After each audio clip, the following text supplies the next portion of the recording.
ನಮಸ್ಕಾರ ಪ್ರೀತಿ ವೀಕ್ಷಕರಿಗೆಲ್ಲ ಮನೆ ಗೃಹಿಣಿ ಚಾನೆಲ್ಗೆ ಆತ್ಮೀಯವಾದ ಸ್ವಾಗತ.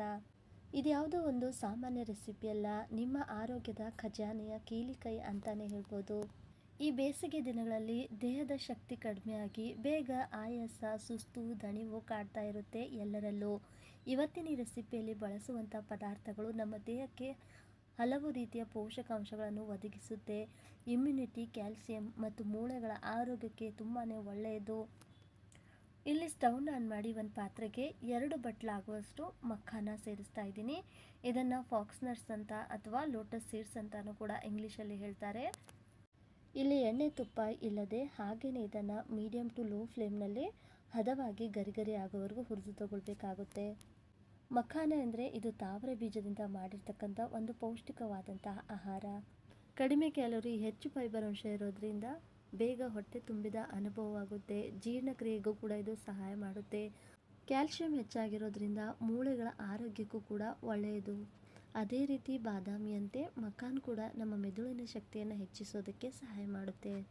ಇನ್ನು ಹಲವು ಪೋಷಕಾಂಶಗಳಿಂದ ತುಂಬಿರ್ತಕ್ಕಂಥ ಮಖಾನು ಆರೋಗ್ಯಕ್ಕೆ ತುಂಬಾ ಒಳ್ಳೆಯದು. ಈ ಥರ ಸ್ವಲ್ಪ ಗರ್ಗರಿ ಆದಮೇಲೆ ಇದನ್ನು ತೆಗೆದು ಮಿಕ್ಸರ್ ಜಾರ್ಗೆ ಸೇರಿಸ್ತಾ ಇದ್ದೀನಿ. ಅಂದರೆ ಪೂರ್ತಿಯಾಗಿ ಸೇರಿಸ್ತಾ ಇಲ್ಲ, 1 ಬಟ್ಲಾಗುವಷ್ಟು ಮಖಾನನ್ನು ಸೇರಿಸ್ತಾ ಇದ್ದೀನಿ. ಇನ್ನು ಉಳಿದಂಥ 1 ಬಟ್ಲನ್ನು ಸೈಡಲ್ಲಿ ಎತ್ತಿಡ್ತಾ ಇದ್ದೀನಿ. ಇದ್ರ ಜೊತೆಗೇ ಒಂದು 7ರಿಂದ 8 ಗೋಡಂಬಿನ ತಗೊಂಡಿದ್ದೀನಿ. ಇಲ್ಲಿ ನೀವು ಇಷ್ಟದ ಡ್ರೈ ಫ್ರೂಟ್ಸನ್ನು ಆ್ಯಡ್ ಮಾಡ್ಕೊಳ್ಬೋದು. ಹಾಗೆಯೇ ಒಂದು 5ರಿಂದ 6 ಬಾದಾಮಿ, ಜೊತೆಗೆ ಒಂದು 2 ಚಮಚ ಆಗುವಷ್ಟು ಒಣ ಕೊಬ್ಬರಿ ತುರಿನ ಸೇರಿಸ್ತಾ ಇದ್ದೀನಿ. ಇದರಿಂದ ರುಚಿ ತುಂಬ ಚೆನ್ನಾಗಿ ಬರುತ್ತೆ. ಇದೆಲ್ಲದನ್ನು ಕೂಡ ಇವಾಗ ಪೂರ್ತಿ ನೈಸಾಗಿ ಪೌಡ್ರ್ ಥರ ಗ್ರೈಂಡ್ ಮಾಡ್ಕೊಳ್ತಾ ಇದ್ದೀನಿ. ನೋಡಿ, ಇವಾಗ ಗ್ರೈಂಡ್ ಮಾಡಿದ್ದಾಗಿದೆ. ಸ್ವಲ್ಪ ಅಲ್ಲಲ್ಲಿ ಲೈಟಾಗಿ ತರಿಯಾಗಿದ್ದರೆ ಪರವಾಗಿಲ್ಲ.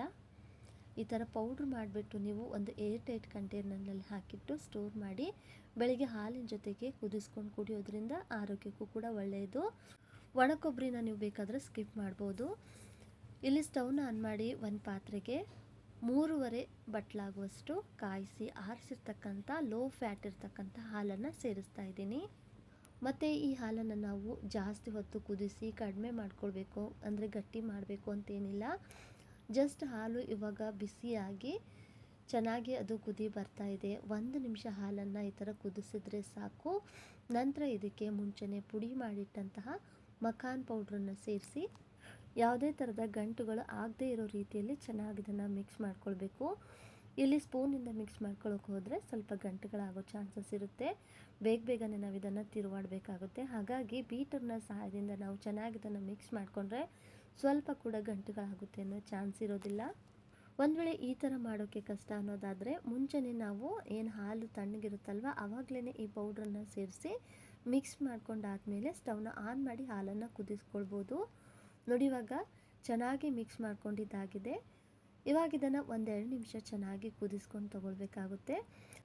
ಈ ರೀತಿ 1-2 ನಿಮಿಷ ಚೆನ್ನಾಗಿ ನಾವು ಇದನ್ನು ಕುದಿಸಿ ತಗೊಳ್ಳೋದ್ರಿಂದ ಹಾಕಿರ್ತಕ್ಕಂಥ ಮಖಾನ್ ಪೌಡ್ರು ಹಾಲಿನೊಂದಿಗೆ ಚೆನ್ನಾಗಿ ಬೆರೆತು ಒಂದೊಳ್ಳೆ ರುಚಿ ಹಾಗೆಯೇ ಹಾಲಿನ ಗಟ್ಟಿತನ ಕೂಡ ಜಾಸ್ತಿ ಮಾಡುತ್ತೆ.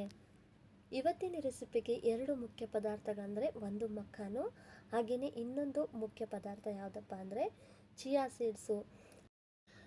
ಇಲ್ಲಿ 2 ಟೇಬಲ್ ಸ್ಪೂನ್ ಆಗುವಷ್ಟು ಚಿಯಾ ಸೀಡ್ಸನ್ನು 1 ಕಪ್ ನೀರು ಹಾಕಿ 4ರಿಂದ 5 ಗಂಟೆಗಳ ಕಾಲ ನೆನೆಸಿಟ್ಟಿದ್ದೆ. ಸಮಯ ಇಲ್ಲ ಅಂದರೆ 1-2 ಗಂಟೆನಾದರೂ ಕೂಡ ನೀವು ನೆನೆಸಿ ತಗೊಳ್ಬೋದು. ಈ ಕುದೀತಿರುವ ಹಾಲಿಗೆ ಸೇರಿಸಿ 1 ನಿಮಿಷ ಕುದಿಸಿ ತಗೊಂಡ್ರೆ ಸಾಕು, ಜಾಸ್ತಿ ಕುದಿಸಬೇಕು ಅಂತೇನಿಲ್ಲ. ಯಾಕಂದರೆ ನಾವಿಲ್ಲಿ ಆಲ್ರೆಡಿ ನೆನೆಸಿಟ್ಟಿರ್ತಕ್ಕಂಥ ಚಿಯಾ ಸೀಡ್ಸನ್ನು ಸೇರಿಸಿರೋದ್ರಿಂದ ಜಾಸ್ತಿ ಸಮಯ ತಗೊಳ್ಳೋದಿಲ್ಲ. ಈ ಚಿಯಾ ಸೀಡ್ಸು ನೋಡೋದಕ್ಕೆ ಚಿಕ್ಕದಾಗಿರ್ಬೋದು, ಇದರಲ್ಲಿ ನಾರಿನಂಶ ಹೆಚ್ಚಾಗಿದ್ದು ಒಮೆಗಾ 3 ಕೊಬ್ಬು ಆಮ್ಲಗಳು, ಪ್ರೋಟೀನ್, ಕ್ಯಾಲ್ಸಿಯಂ, ಮ್ಯಾಗ್ನೀಷಿಯಂ, ಫಾಸ್ಫರಸ್ ಹಾಗೆ ಆ್ಯಂಟಿ ಆಕ್ಸಿಡೆಂಟ್ಗಳಂತಹ ಹಲವಾರು ಪೋಷಕಾಂಶಗಳಿಂದ ಸಮೃದ್ಧಿಯಾಗಿದ್ದು ಇದು ಜೀರ್ಣಕ್ರಿಯೆ ಸುಧಾರಿಸಲು, ತೂಕ ನಿಯಂತ್ರಣಕ್ಕೆ, ಹೃದಯ ಮತ್ತು ಎಲುಬುಗಳ ಆರೋಗ್ಯ ಕಾಪಾಡಲು ಸಹಾಯಕಾರಿ. ಜೊತೆಗೆ ದೇಹದ ಉಷ್ಣತೆಯನ್ನು ಕಡಿಮೆ ಮಾಡಲು ಕೂಡ ಇದು ಸಹಾಯ ಮಾಡುತ್ತೆ. ಇಲ್ಲಿ ಇವಾಗ ರುಚಿಗೋಸ್ಕರ ನಾನು ಕಲ್ಸಕ್ಕರೆನ ಬಳಸ್ತಾ ಇದ್ದೀನಿ. ಕಲ್ಸಕ್ಕರೆ ಬದಲಿಗೆ ನೀವು ಮಾಮೂಲಿ ಸಕ್ಕರೆನೂ ಕೂಡ ಬಳಸ್ಬೋದು. ಕಲ್ಸಕ್ಕರೆ ಈ ಬೇಸಿಗೆನಲ್ಲಿ ನಮ್ಮ ದೇಹಕ್ಕೆ ತಂಪನ್ನು ಕೊಡುತ್ತೆ. 2 ಟೇಬಲ್ ಸ್ಪೂನ್ ಆಗುವಷ್ಟು ಕಲ್ಸಕ್ಕರೆ ಸೇರಿಸಿದ್ದೀನಿ. ಈ ಒಂದು ಪಾಯಸಕ್ಕೆ ನಾನು ಕೊನೆಯದಾಗಿ ಬೆಲ್ಲನೂ ಕೂಡ ಆ್ಯಡ್ ಮಾಡ್ತಾ ಇದ್ದೀನಿ. ಹಾಗಾಗಿ ಇಲ್ಲಿ ಕೇವಲ 2 ಟೇಬಲ್ ಸ್ಪೂನಷ್ಟು ಕಲ್ ಸಕ್ಕರೆನ ಸೇರಿಸಿದ್ದು. ನೀವು ಬೇಕಂದರೆ ಬರೀ ಕಲ್ ಸಕ್ಕರೆನಲ್ಲೂ ಕೂಡ ಈ ಪಾಯಸನ ರೆಡಿ ಮಾಡ್ಕೊಳ್ಬೋದು, ಬೆಲ್ಲ ಬೇಡ ಅಂದರೆ. ಹಾಗೆಯೇ ಒಂದೆರಡು ಏಲಕ್ಕಿನ ಜಜ್ಜಿ ಸೇರಿಸಿದ್ದೀನಿ, ಫ್ಲೇವರ್ ತುಂಬ ಚೆನ್ನಾಗಿ ಬರುತ್ತೆ.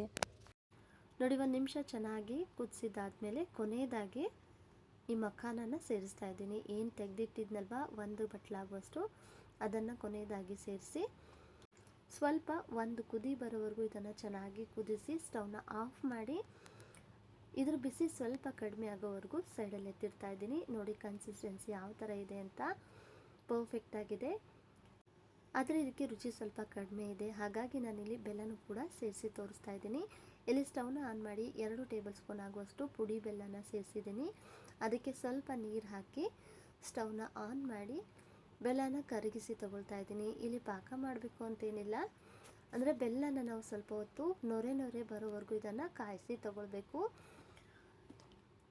ನೋಡಿ, ಈ ಥರ ಸ್ವಲ್ಪ ನೊರೆ ಥರ ಬರ್ತಾ ಇದೆಯಲ್ವಾ, ಇಷ್ಟು ಬಂದರೆ ಸಾಕು. ಸ್ಟವ್ನ ಆಫ್ ಮಾಡಿ ಇದನ್ನು ನಾವು ರೆಡಿ ಮಾಡಿದಂಥ ಪಾಯಸಕ್ಕೆ ಸೇರಿಸ್ಬೋದು.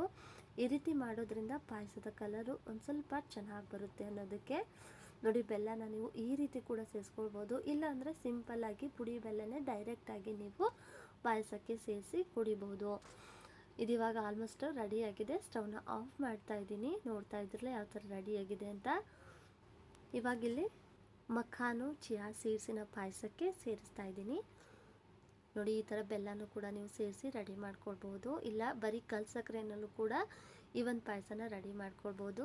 ಬೆಲ್ಲನ ಈ ಥರ ಕರಗಿಸಿ ಸೇರಿಸೋದ್ರಿಂದ ಪಾಯಸಕ್ಕೆ ಒಂದು ರೀತಿಯಾದಂಥ ಕಲರ್ ಬರುತ್ತೆ, ಹಾಗೆ ರುಚಿ ಕೂಡ ಅದ್ಭುತವಾಗಿರುತ್ತೆ. ಕಡಿಮೆ ಸಮಯದಲ್ಲಿ ಕಡಿಮೆ ಪದಾರ್ಥಗಳನ್ನು ಬಳಸಿ ರುಚಿ ಕೊಡೋದಷ್ಟೇ ಅಲ್ಲದೆ ಒಂದೊಳ್ಳೆ ಆರೋಗ್ಯಕರ ಪಾಯಸ. ಈ ಬೇಸಿಗೆ ದಿನಗಳಲ್ಲಿ ಬೆಳಗಿನ ತಿಂಡಿ ಬದಲಿಗೆ ಈ ಥರ ಒಂದು ಬಟ್ಲಾಗೆ ಈ ಪಾಯಸನ ಕುಡಿದು ನೋಡಿ. ಈ ಬೇಸಿಗೆಯಲ್ಲಿ ಆಗ್ತಕ್ಕಂಥ ದೇಹದ ದಣಿವು, ಸುಸ್ತು, ಆಯಾಸ ಕಡಿಮೆ ಮಾಡಿ ಒಂದೊಳ್ಳೆ ಎನರ್ಜಿಯನ್ನು ಕೊಡ್ತಕ್ಕಂಥ ಎನರ್ಜಿ ಬೂಸ್ಟರ್ ಪಾಯಸ ಅಂತಲೂ ಕೂಡ ಹೇಳ್ಬೋದು. ಇವತ್ತಿನ ಈ ಮಖಾನ್ ಚಿಯಾ ಸೀಡ್ಸಿನ ಪಾಯಸ ನಿಮ್ಗೆಲ್ರಿಗೂ ಹೇಗೆ ಅನ್ನಿಸ್ತು ಅಂತ ಕಮೆಂಟಲ್ಲಿ ತಿಳಿಸಿ. ವಿಡಿಯೋ ಇಷ್ಟ ಆದರೆ ಒಂದು ಲೈಕ್ ಮಾಡಿ, ಶೇರ್ ಮಾಡಿ ನಿಮ್ಮ ಫ್ರೆಂಡ್ಸ್ ಆ್ಯಂಡ್ ಫ್ಯಾಮಿಲಿ ಜೊತೆಗೆ.